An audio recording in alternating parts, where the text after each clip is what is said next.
Hi, ho, ho, ho, and welcome back to another episode of Financially Forever After a Love and Money podcast. We are your hosts, Lindsey and Brett, the interesting looking moneymaker.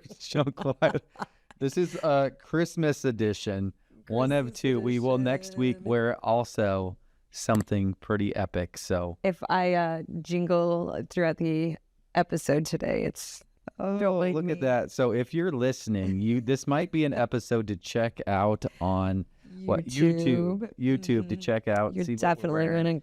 You have some jingle balls. Jingle bells. Jingle balls coming out of the mooses. Is this an improvement from last year when I brought you my shirt to wear for the episode? I did look jacked, but look at this. I mean, look at that hairy chest you got going on there. That is just something special to witness. So yes, you're tree balls on. Definitely going to want to check this episode very specific spots. It's funny to see you like that because at work you're just kind of more of a serious financial advisor. What's not serious? And then to see you like this, I'm like, wow, this. I can only wear these Christmas tree glasses. I know they can give you a headache. I might give them a minute. All fun aside, what are we going to talk about today? We're going to go over a little relationship stuff, holiday themed, of course. Yes. As well as what are you going to be discussing? So the normal routine is you talk a little bit about relationship stuff, and then I will add about 10-ish minutes worth of financial tips. Mm-hmm. Yep. So we got some holiday questions. Questions and kind of the mailbags, and then some questions asking about holidays and spending and what to do and what not to do. And relationships regarding that as well. But 'tis the season for getting together with family. Mm-hmm. And we're game family, I would say, right? We like to play some games. You're just so hard to look at with us. Reindeer. I gotta look so weird. You do. And that's why I wish you would keep those on. No, we're a game family. And it just made me think of, I think it was last week. We like to play the game. It's like Telestrations is the game. Telestrations. Where you think of something of the topic and then the next person has to read what you wrote and then draw it. And then the next person has to interpret your drawing and write what they see. And then it goes on and on and on for however many people. Kind of like telephone. Yeah. With drawing. So it made me laugh because our youngest, who's 11, she's not a bad artist. I think she's pretty good, but she had drawn a snowman, which was really cute. But looking back on it, it looked like the snowman was wearing high heels. She said they were boots, but it did look like high heels. And then she drew like a pipe next to him. He wasn't had it in his mouth or anything. It was next to him, but she drew an arrow to it and said pipe. And so then the next person obviously is trying to interpret this in words, but it was our middle daughter, and she automatically assumed it was drugs because it said pipe. I think they just went through DARE not that long ago. And so they probably talked about pipes and all, I don't know, whatever. But for whatever reason, he had a marijuana pipe. So, of course, she wrote all of that. So then our son had to draw. Was it like snowman on drugs? Or something? Like smoking marijuana or something. And so our son had to draw a high-heeled he made it a snow woman because he assumed it was a woman snowman since it had heels on. And it was smoking the marijuana. He put like a marijuana plant, and I had to write what it was. I'm like, it cannot be. It cannot be a snowman on drugs, right? You didn't even mention that because you just assumed. I'm like, ain't no way. Yeah. Ain't no way. Exactly. So I thought that was really funny that that's what it came down to. But the other game we played was that Imagine If game. I had to pull it up on my phone because I couldn't remember what it said exactly, but it was imagine if blank could choose. So it was me, mom could choose a characteristic for her children. Which would it be? And the options were natural athleticism, sense of humor, honesty, superior intellect, business smarts, burning desire to financially support their parents. What do you think that the kids chose? Well, see, you had to choose one other person that would agree with you on what you thought. Yep. And you very smartly chose myself, knowing that we think alike and we're both parents of these children. Yeah. So we chose, what did we choose? Natural athleticism. Natural athleticism. Which our kids then. Like, what are you talking about? We're athletic. Look at us. We're like, yes, you are. Yes. You get an A for effort. But some of them are much more athletic than others. Yeah, they try hard, but it was just funny.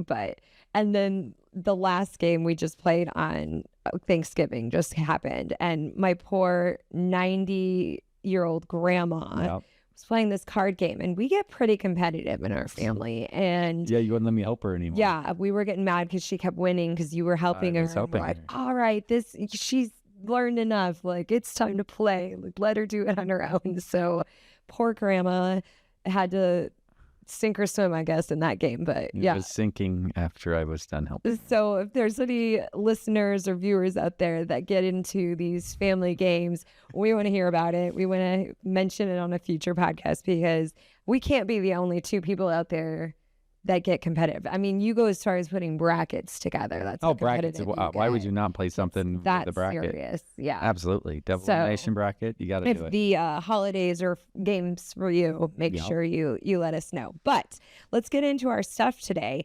We actually had some listeners write in, which is awesome. We love when you all do that. So make sure you're hitting us up. Actually, before I get going, where can they write in those questions if they do have questions? Go to financially foreverafter.com. Ask a question, leave a comment there. You can apply for a 15-minute consultation with myself or one of our advisors, anything financially related, or what else? We also take your comments on Instagram, Facebook, TikTok, and then you can leave them on Spotify as well. Any of those platforms you want to write in a comment, we can reply, or you can direct message us those ways too. So a couple of these actually came from direct message, so thank you. This first one comes from Karen, and these are relationship related questions, so we're going to dive into those first. I just want to get some of your opinions, and then I'll voice my opinions as well, and we'll see if we are the same. Quit laughing at me. I'm going to go around with these glasses. Yeah. So Karen wrote in, my partner wants to spend every single Christmas with their family, but I miss starting our own traditions. How do we meet in the middle? And that is a good question, especially when you're newly coupled up. I feel like that's hard. So they want to spend it with their family, and the other one wants to spend it her as a partner, couple? Her partner wants to spend it with his side of the family, but she misses making their own traditions as far as, they're newly together is how I'm taking this question. Okay. So she wants to know how they can meet in the middle. What would your advice be for that? I mean, what we end up doing, you and I, is we'd have, one Christmas on like a weekend or something that everybody could go to, and then the other Christmas was on the actual day. Mm-hmm. So, or it could be, hey, on Christmas Day up until like 1:00, it's our time. Yeah. And then from like 1:00 on, then we could go hang out with a family, like one spot or next. But yeah, I think you need to set a certain time frame. Yeah, like say, boundaries. Hey, but no matter what, we're leaving at this time, or we're not leaving to get there until this time. We are doing our family stuff up to that point in time. Yeah. And I think it was different for us too, because we were the first to have kids on both sides. So of course, both sets of grandparents wanted to see our son, who's the only grandkid at the time. But yeah, setting the boundaries to say, nope, now we have a child. We want to start our own traditions. Just making that clear, but making new traditions. I would really stick to the fact of like, hey, we're a couple now. I'd like to start making some of our own traditions. We can still incorporate your family in some of those, but I want to make some of our own memories as well. So yeah, and I think as spouses, alternate. Don't just have it like every year. This person always wins, and they always get to have it. Alternate every single year. Just like we do with our star and our angel. You grew up with having a star, mm-hmm. and we grew up with an angel. So we haven't rotated on the top of the tree. On the top of the tree, I should clarify. We haven't rotated the last couple of years because your star didn't fit. Star broke. Got to get a didn't new fit, star. or we need a new one. So just things like that, even compromising on, you grew up differently than I did, and kind of mixing some of our traditions growing up, but also setting some new ones with the kids, I think has been really cool. So, thanks for that question, Karen. So let's talk about family, in-laws, and boundaries. This one's good because this can probably hit a lot of people, I think. This is coming in from Todd, actually. This is a guy question, so I'd like to get your perspective. Right. Guy perspective. My family and my partner don't get along. How do we survive Christmas without fighting? Ooh. That's an in-law question. So that's a tough one. That is tough. He doesn't clarify if it's his wife or his girlfriend or his boyfriend or whatever. It's just his partner. So I'm not sure. But regardless, his special someone doesn't get along with his side of the family. So, side note, I'm going to spin this a little bit. Okay. So I had a client that I met with earlier, and her husband had passed away. Mm-hmm. About 5 years ago, husband passed away, and she was telling me about how her kids they kind of knew that the previous boyfriend wasn't really the guy for her. So you're saying she's dating someone new? Yeah, she's dating because he passed away like 5 years ago. Okay, so like a couple years ago, she dated another person. I'll just call him Mike. Okay. So she dated this Mike, and the kids were just like, well, Mom, you haven't really gone out much. I haven't really done anything. Even though you like might not be in love with Mike, like get out, date, go see some stuff or whatnot. Mm-hmm. And then now she's dating this new person. We'll call him Bill. Okay. And, she ended it with Mike because she's like, hey, I had to watch my grandkids for like a month straight, like 2 weeks for one grandchild, 2 weeks for another grandchild. And she's like, I didn't even miss him. Yeah. She's like, that's how I knew it wasn't good. Yeah. And like, Mike wasn't the guy. Mike was a filler. Yeah, Mike was a filler. And then for Bill, she's like, oh my gosh, like I miss him. I got to see him. And she's like, I see him like 6 days a week. Mm-hmm. He's going to go hunting like Thursday, Friday, Saturday, Sunday. I rotate picking up the grandkids, and I'm going to switch with the other grandma. And I'm going to like let her pick up on Thursday instead, so I can ride with Bill to go pick up his best friend before they go hunting, because I just want to see him and hang out with him. So her kids think that she needs to go see, and talk to someone like a therapist or something of that nature, because like, you're too involved with this new guy. And she's like, so at their request, I did. And then like after 2 or 3 times, he's like, the therapist is like, you don't need to see me. I don't need to take your money. Like, you're happy. Yeah. Like, come back and see me when you have a problem. Oh my gosh, it'd be the day my kids are like, you need to see a therapist because you're happy. And so here's what their solution is like, oh, he's a bad therapist. Like, you need to get a new one. Oh, no. So I was like, you're happy. Yeah. Like what's the deal? You're happy. So what's the deal? They just don't like this new guy, or they're jealous? I think they're jealous of all the time that they spent because they're not used to, because before they would still get to hang out with their mom or that makes sense. Kids or whatnot. And this could be the same for this Todd. Maybe the partner is taking him away from family and they're getting jealous in a way. So that's the thing, is like, why does the family not like him? That's the big question. Yeah. Is, there's a underlying reason, they don't think that he's good enough, or it's like he's rude, or like these kids don't. Maybe this Bill is really nice too, and the kids are just jealous because she's, it could be a jealousy issue. Yeah, it could be a jealousy, it could be a time thing, could be. So, what would you recommend for this couple to do then? What do you think? I think again, it goes back to boundaries. You and I dealt with this early on in our relationship. I had a little bit of issue with your grandma, and we went to therapy for it, and I thought that was really helpful. But she made it very clear that we were supposed to set a time frame. And I know that your sister did this recently with her in-laws. It's making it known that, yep, we're going to come, but we're going to leave a hard time at whatever the time is, couple hours. And you stick to that so that you make your partner feel comfortable, and that they know that there's no keeping you there. We're leaving at this time. This is our set time. The end. Yep.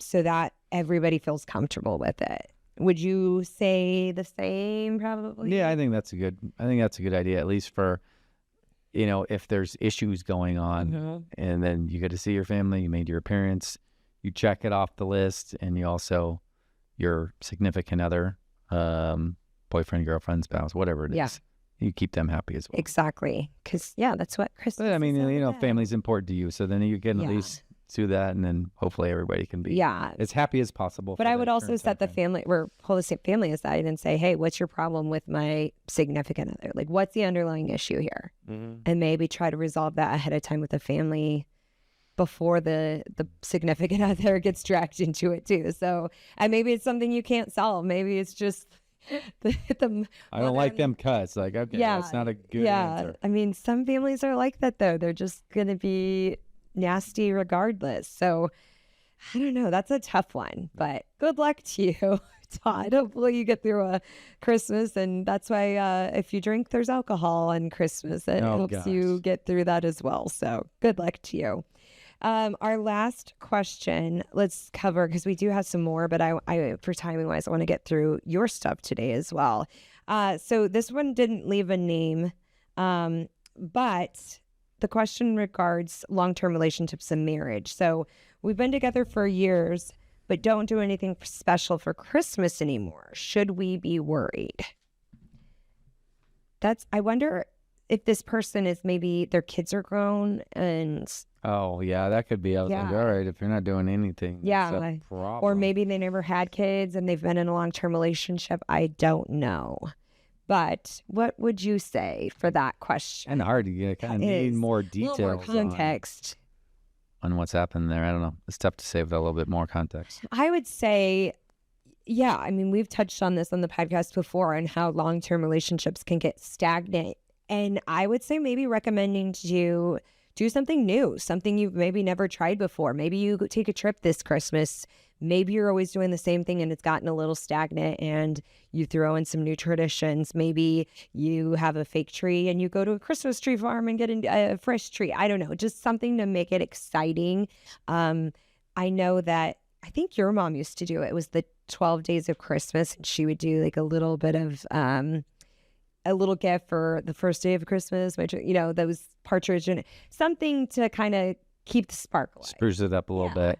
Yeah. Would you say the same? Yeah, but try something new. Especially if you've been long term. Again, you get comfortable in relationships sometimes, and I think sometimes couples take that for granted, either one-sided. Maybe you're really comfortable, but I'm unhappy, and you're just, well, this is nice because it's comfortable, like a lukewarm blanket. Yeah. But yeah, keeping it fresh, keeping it interesting, I would recommend implementing some new traditions. So this might not be, well, actually, I know it's not, just holiday or Christmas related, but you and I have done before. We've done like date night in a box, or I think that was what it's called. That's what it was called. Date night in a box. So there's a new one too. It's a murder detective one that looks really fun. Oh. You solve murder cases. Oh. Well, that's interesting. Yeah. So there's some ways you could keep it interesting. Yeah, there's different things that you can do to change it up, spruce it up a little bit. Yeah. So I'd say maybe give that a shot if it seems so mundane and, uneventful. Yeah, exactly. So thank you to those listeners that wrote in. And again, we're going to cover a few more on the next episode, but let's get into some of our finance questions today. There was a lot that came in. So I'm just looking at you in the monitor with that shirt. I just dying. That's just a beautiful gift I get you there. I love it. I am really glad you're not that hairy though. Mammoth here. I mean, kudos to men that are hairy like that, but I don't need as much bear fur to keep me warm at night. But I digress. Go ahead. Go with that question. All right. Yeah, we're not going to hit them all, but there's a handful here. All right. So first one here from Sue. I always overspend at Christmas, no matter how hard I try. How do I actually stick to a holiday budget? So let's see what you have to say, because you're the one typically in our family that, I'm the spender. Buys the gifts. So what do you think? How do you keep to a budget? I'd love to hear the wrong person to ask, because I forget that I even bought stuff. I'm guilty because I'll do, if I know in advance like what they're going to want, when there's Prime Day, when there's things throughout the year that I'm like, oh, they wanted this, I'll buy it, but then sometimes I forget about it. And then what's Prime Day for those who don't know? Prime Day, yeah, if you do, most people know at this point, but it's just the discount. So it's like a Black Friday, but it's in the middle of the year. I think it was in July or something. I don't know, some other month. So from Amazon, yeah, and lots of stores do those kind of discount things throughout the year. But if I know in advance the kids want it and it's on sale, I'll get it. So that's kind of one way I try to stick to a budget is I need to do better about tracking the amounts on each of them. It's a little bit tricky because our youngest doesn't ask for the high-end stuff as much as our teenagers do. So they always get the same amount of presents, but I wouldn't say it's always necessarily fair for the amount that they get spent on because she wants things that are a little less costly and our son wants things that are a little more costly. So, but Amazon is nice because obviously you can track what you've bought. So you kind of have a running total of what you've spent. So if you have those online purchases, one way to kind of keep track of it. So that's good, but you didn't quite answer the question. About the budget? So he said, how do I actually stick to holiday budget? You just said, I buy it when I know they want it. Sale. So you're talking about them actually getting the gift that they want. Yeah. But how about the actual budget? The budget. For like... Okay, so if there's a gift that they actually want, maybe they don't get as much gifts then that year. If it's a little more expensive and you have a budget and that one gift is maybe a little more costly, maybe they only get that one gift. So you kind of have to weigh. Or they just get like a lot of other little things like, oh, you get socks. That's a gift. Oh, you get something else that's like super gifts. cheap. Yeah. Because that Five was Below expensive. and Dollar Tree, they have stuff too. Stuff to fill the stocking. So that's how I would do it if you're sticking to a budget. That's good. Yeah. So we actually went, our son and myself went to, where do we go? Oh, Five Below. Mm-hmm. So Five Below, if you don't know what that is, that's just a place you can go, and lots of the items are roughly $5. Some are 10. There's 20 for some, but most of the time it's pretty cheap, $5, $6, $7, somewhere in that nature. And we bought one for every single kid doing bingo for what we call my mom's Christmas or whatnot when we do that, because we do bingo. She's no longer here with us on this earth, but we still try to carry on some of the traditions that we had in doing that. So there's ways to get cheap gifts to help fill those last couple gifts and doing that and staying on the budget. And I really think, and the question she asked is, there needs to be, in my opinion, some type of dollar amount. Yeah. Like, what is the maximum spent? And you might say, okay, well, just make it up. We have 3 kids and collectively they're going to get $200 worth of gifts. I'm not saying that's the right amount. It depends on you, depends on your family, your situation, your income, finances, various things of that nature. But I think there needs to be a dollar amount set. So then that way, if you're like, oh, well, I spent $125 on this gift, you know that you got $75 on the remaining 2, 3, 4 gifts, or 1 or 2, or however many you end up giving. But I think it should be, number 1, what is the budget? Number 2, how many gifts total? So then you can help figure out, how much do I have left to spend on each one? Because otherwise you're like, oh, I think they would like this. I think they would like this. Like, we said 5 things total. Well, you might spend $200 on one and $600 on another. Yeah. So you got to be very conscious of that. Correct. Yes. Yep. Okay. Another one here. Is it okay to use a credit card for Christmas gifts if I can't pay it off right away? Ooh. What do you think? Did it say who wrote that in? Actually, that was Sue. Sue had 2 questions. Actually, yep, she had 2 of them there. Budget and a credit card question. Okay. Yeah, I mean, so probably goes back to she has a trouble spending on budget. Yeah, that makes sense. She's got to put it on the credit card. Well, if we're looking back to our previous episodes of how you said with the credit card, you want to make sure you're able to pay those credit card debts off. Obviously, they are not good to be able to have those not paid off and paying the interest rates on those. So I think here people feel guilty and they feel obligated, and that the kids will only love it if you get them all these gifts, and you're trying to share your love with them through these gifts. Yeah. And to me, Christmas really is more about time together, things that you can do together, quality time. Yeah. Doesn't mean that you think that they'll perceive it that way, or maybe at the time that they'll even perceive it as being the child that way. But when you're thinking of spending that, it goes back to the previous question that Sue asked as well, is for the credit card, going back to, if you have a budget on each one, and if you created a fund to say, hey, I have $600 to give these kids, like you should be good. You shouldn't have to go to the credit card. But if that's you and you're like, hey, I didn't save up and I don't have $600 to give to these 3 different kids for these Christmas gifts, if you put it on the credit card, you should try to get it paid off right away. But the question is if I can't pay it off right away, can I still use it? Well, if you have no other means to do it, I guess you have to. But really, you should have about 3 to 6 months of your income saved up as liquid and available, accessible. So that should be part of the money that you could use if need be on Christmas gifts. So you're not in the ideal situation if you have to, put things on the credit card that you cannot pay off. But not everybody can do that. Some people live paycheck to paycheck. You're not wrong, but I'm just saying in that case, from a foundational standpoint, there's set foundational things that you want to get in play. So first, have 3 to 6 months of your annual income saved, somewhere liquid and available in case stuff like this happens.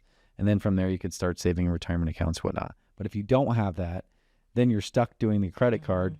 And I would say if you got to put it on there and you feel it's a must, like do your best to try to get paid off in 1 or 2 months, maybe work an extra shift or 2. I was going to say maybe work some overtime. There's always people hiring for Christmas. Maybe you take a part-time second job. Yeah, for 15 hours a week or something like that, just to help, during that time to try to not, because then you're going to get stuck with 15, 20, 25% interest. And, it took me 6 months to pay off. So I didn't have the money. And then another 5-6 months later, you're back in the same situation buying gifts again. Yep. So you need to make sure you build that up. We'll ask one more here. This one's from Matt. And Matt says, my family expects expensive gifts every year, but it's not in my budget. How do I handle that? Ooh. What do you think? That's tricky because things are, I'm assuming maybe he has some teenagers like we do. It gets a little more expensive as they get older. They have peer pressure. Our kids they don't have social media. They do have YouTube. That's about it. But so they don't know as many of the trending things, but I have friends that their kids are on TikTok and they see all the trending things, and some of that stuff is really expensive. So that's tough, especially as your kids get older. They want a little bit more pricey. But at the same time, as they start to get to be teenagers, they should understand that, hey, the topic of money's tight right now. That might not be something we can afford. Or if the teens want to help out, in some way, getting a job and helping supplement some of that, that might be an option as well. Maybe they only get one gift. If it's an expensive gift, that's the one gift they're getting. So yeah, that's what I would recommend. What do you say, a wise financial advisor? Oh, wise financial advisor. So the thing is, I go back and I look at the question. It says, my family expects expensive gifts every year, but it's not in my budget. How do I handle that? Well, I think of it in like twofold, like 2 different ways. So one way is like, I know as I was getting older and older and in college and out of college and whatnot, like we always used to like every single person gets a gift. And we're like, all right, well, you're out of college. Like as adults, like you don't need a gift anymore, really. And then you say, all right, well, do you just give a gift to like a couple, or do you just say, hey, you know what? I got a family of my own. Like we don't really need to do that. Like, can we just get together and spend time together? Or another idea is take a trip or go do something fun, but have that conversation ahead of time. Like, hey, would you rather have a bunch of random stuff, or would you guys like to go on a trip to wherever for 2-3 days or something of that? Or it could just be a family gift that like, hey, we wanted to do this and it's just like a day getaway, or some type of game they want to play or something of that nature. Yeah. But, if it's not in your budget, it's a hard conversation to have. Kind of go back to some of the comments that we just said on the previous questions. Like maybe you work a part-time job during that extra time. If it's that important to you, or maybe it's not that important to you, maybe it's that important to them. But you need to have those conversations like, do you need me to get a part-time job? Would that fill your bucket by me being gone at Christmas time for 10 to 15 hours a week that I don't get to hang out, don't get to see you, don't get to do fun stuff? Yeah. But you get your Xbox or you get your, whatever. I think we live in such a culture too. It's like you got to have the newest, best things all the time. So maybe, I don't know, this is maybe my putting my goggles on. What is it called? The rose-colored glasses on. But going and serving your community in some ways. So going out to like serve at a soup kitchen or whatever, and teaching your kids the value of, look, there are people that are struggling out there, that are truly struggling to even get a hot meal. And these expensive things, while that's really cool and everybody's getting them, and, you know, it's the hot topic right now, maybe instilling some of those values that, hey, you know, human kindness goes a long way, and maybe the kids will take something away from that. Maybe they won't. I mean, kids can be kids. It's hard, but teaching them that it's not always about the monetary thing. Yeah, I think the main thing is for Christmas is, you know, teaching them what Christmas is actually about. Yeah. You know, could be family time, could be Jesus, could be, you know, what is the actual reason for the season? And it's not about gifts. Yeah. So teach them the values. Values go a long way, and then they will hopefully turn into decent human beings. That's our ultimate goal. Can we raise decent human beings? Yep, totally. So thank you again for writing those questions. And one more time, if you have questions or they have questions, I don't know why I said, well, you have questions. You always have questions. I will be here. Me. I always have questions for you. Yes. But if the viewers and listeners have questions, where can they ask those questions? Go to financially, 4 everafter.com. We'll go to the website there. You can ask a question, leave a comment, just like some of these listeners here. Once again, financially, 4 everafter.com. Make sure you're following us on all our social media platforms. We are on Instagram, TikTok, Facebook, also on YouTube, where you can watch it. Make sure you hit that like and subscribe button as well. And you look for us on future episodes. Another week of Christmas attire next week. Oh, Christmas questions. Tune in. See us on Not YouTube. go wrong, for sure. YouTube, check this out. You're going to want to see some more Harry shirts or jingle balls. They can't even see. Get them up and show me your jingle balls. Shirt anyway. You wore my shirt last year. I wore your shirt this year. So thank you again for joining us on another episode of Financially Forever After, a Love and Money podcast.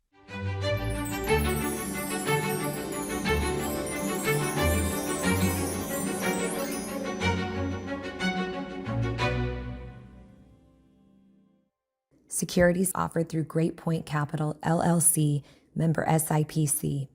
Insurance products are offered through the insurance business Acadia Life Insurance. Schunkweiler Financial is an investment advisory practice that offers products and services through AE Wealth Management, LLC, acronym AEWM, a registered investment advisor. AEWM does not offer insurance products.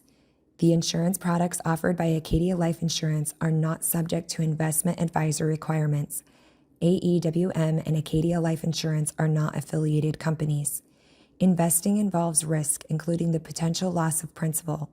Any references to protection, safety, or lifetime income generally refer to fixed insurance products, never securities or investments. Insurance guarantees are backed by the financial strength and claims paying abilities of the issuing carrier. This podcast show is intended for informational purposes only. It is not intended to be used as the sole basis for financial decisions, nor should it be construed as advice designed to meet the particular needs of an individual's situation. Schunkweiler Financial is not permitted to offer, and no statement made during this show shall constitute tax or legal advice. Our firm is not affiliated with or endorsed by the U.S. government or any governmental agency. The information and opinions contained herein, provided by third parties, have been obtained from sources believed to be reliable, but accuracy and completeness cannot be guaranteed by Schunkweiler Financial.